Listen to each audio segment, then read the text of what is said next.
오늘은 계약서 작성의 두 번째 날 아파트 매매 계약서를 써보도록 하겠습니다.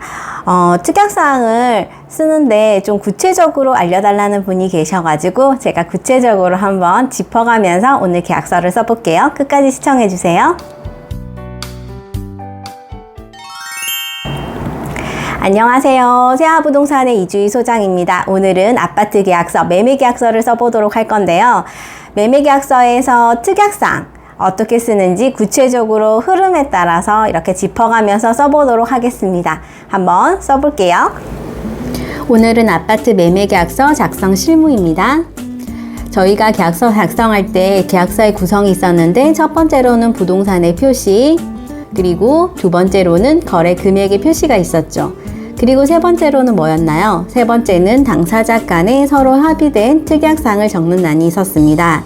그리고 네 번째로는 마지막으로는 거래 당사자의 인적사항이 들어가는데 그곳에는 저희 계약 공인중개사의 인적사항도 들어갑니다. 그런데 오늘은 특약사항 구체적으로 적어보도록 하겠습니다. 한 방에 있는 계약서를 가지고 작성해 보도록 하겠습니다. 계약서의 종류는 부동산 아파트 매매입니다. 확인 눌러주시면 부동산 아파트 매매 계약서가 나오게 됩니다.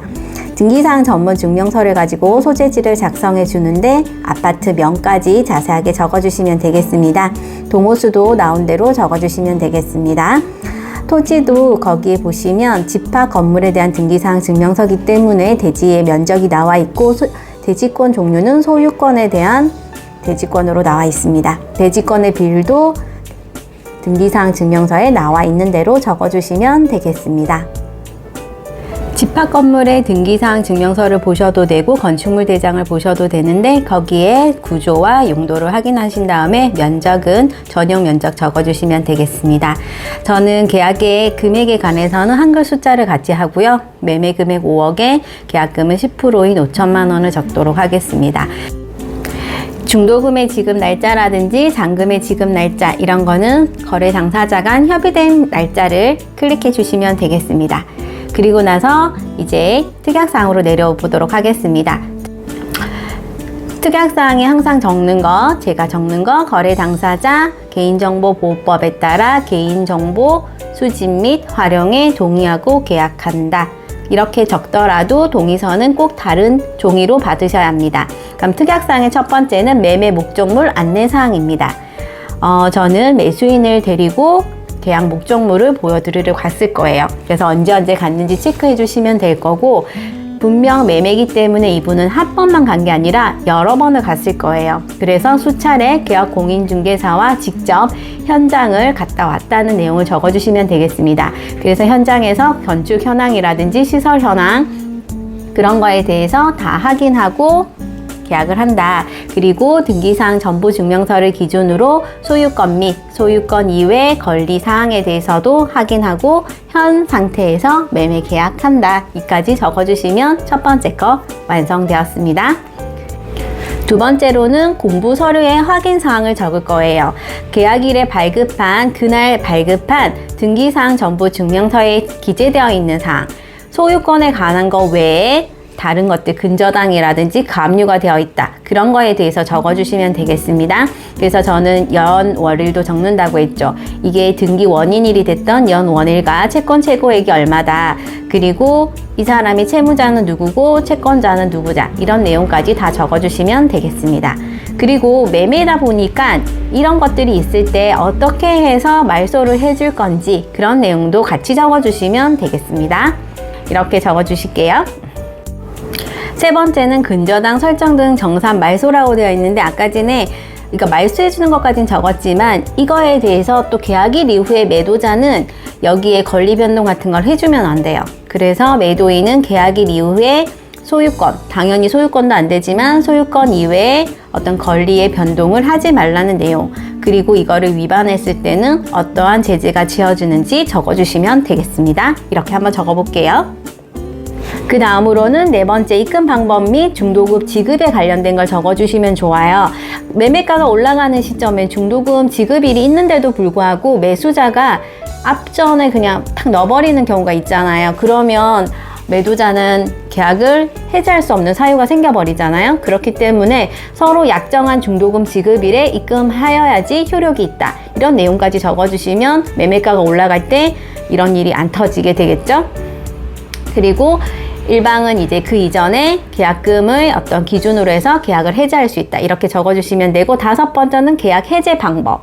일반적인 계약 해제 방법이 위에 적혀 있다고 하더라도 한 번 더 짚어주시면 좋을 것 같아요. 그래서 매수인이 매도인에게 중도금을 지급하기 전에 매도인은 받은 금액의 계약금에 배액을 상환하고 매수인은 계약금을 포기하는 것으로 해서 이 계약에 해제를 할 수 있다. 이렇게 적어주시면 좋으실 것 같아요. 대신 다른 약정이 있으면 그러지 않는다. 6번째, 아파트 같은 경우에 선수금 정산 문제도 남아 있습니다. 선수관리비 또는 선수금이라고 하는 건데요. 아파트 같은 경우에는 주인이 부담해야 하는 건데, 이거는 관리실에다가 맡겨놓는 예치금 같은 거예요. 그거는 관리소에 물어보시고 어떻게 처리해야 하는지 적어주시면 되겠습니다. 잔금일에 처리하시면 되겠습니다. 7번째로는 임차인 승계 퇴거 문제에 대해서 적어보도록 하겠습니다. 만약에 주인이 거주하고 있다면 적지 않아도 되지만 임차인이 거주한 경우에는 기존 임차인의 보증금과 계약 만료일자를 적어주시면 좋으실 것 같아요. 그래서 매수인이 승계를 할지 매도자가 퇴거를 할지, 그리고 임차인이 만약에 그대로 남아있다고 했을 때는 장기수선 충당금이 문제가 돼요. 매도자가 소유하고 있는 동안에는 매도자가 장기수선 충당금을 정산해 주셔야 돼요. 그거를 표로 만들어서 이렇게 계산을 해서 주시면 좋으실 것 같아요. 그 다음에 중요한 매도인의 담보 책임을 적어보도록 하겠습니다. 매매를 시작하실 때 매도인이 고지를 했거나 또는 내가 알고 있는 사실, 설명을 들은 사실, 그래서 고칠 예정, 고쳤다는 내용, 이런 것들이 있다고 하면 반드시 적어주시고, 만약에 고지하지 않은 부분에 대한 하자가 있다고 하면 매도인 당신한테 책임이 있다, 이런 내용을 적어주시면 되겠습니다. 그래서 고지하지 않은 사항에 대한 하자는 매도인 담보 책임을 묻겠다, 강하게 해주시고, 10번째로 인수폼의 품목을 적어보도록 하겠습니다. 새 아파트 같은 경우에는 목록이 이렇게 작성이 될 수 있는데요. 그럴 때는 사진을 첨부한 별지를 넣는 게 제일 확실하고, 만약 없다 그러면 이렇게 적어주시면 되겠습니다. 인수품은 체크 하나하나 해주시면 좀 좋으실 것 같습니다. 그래서 이런 것들이 있었다 등등등등 적어주시면 되겠고, 그 다음에 11번째 옵션으로 들어가 있는 게 있어요. 새로운 아파트 같은 경우 옵션으로 뭐 비데도 있을 수 있고 시스템 에어컨도 있을 수 있고 이런 것도 있잖아요. 그래서 옵션은 뭐 부부 욕실에 비데가 있었다든지 시스템 에어컨이 뭐 4대 있었다든지 이런 내용들을 기타 등등 적어주시면 되겠습니다. 그리고 나면 12번째, 우리가 항상 맨 끝에 적는 거, 본 특약사항에 기재되지 않은 사항은 일반 관례 또는 민법의 계약에 관한 규정, 이런 거에 따르기로 한다, 이렇게 적어주시는 걸 하시면 돼요. 그리고 나면 저는 이제 첨부 서류라고 해서 내가 첨부해준 서류를 다 적어요. 중개대상물 확인 설명서부터 등기사항 전부 증명서, 건축물 대장, 기타 등등등등 적고, 그리고 나서는 맨 끝에 공제증서 사본까지 드린 거를 다 적는다고 보시면 되겠습니다.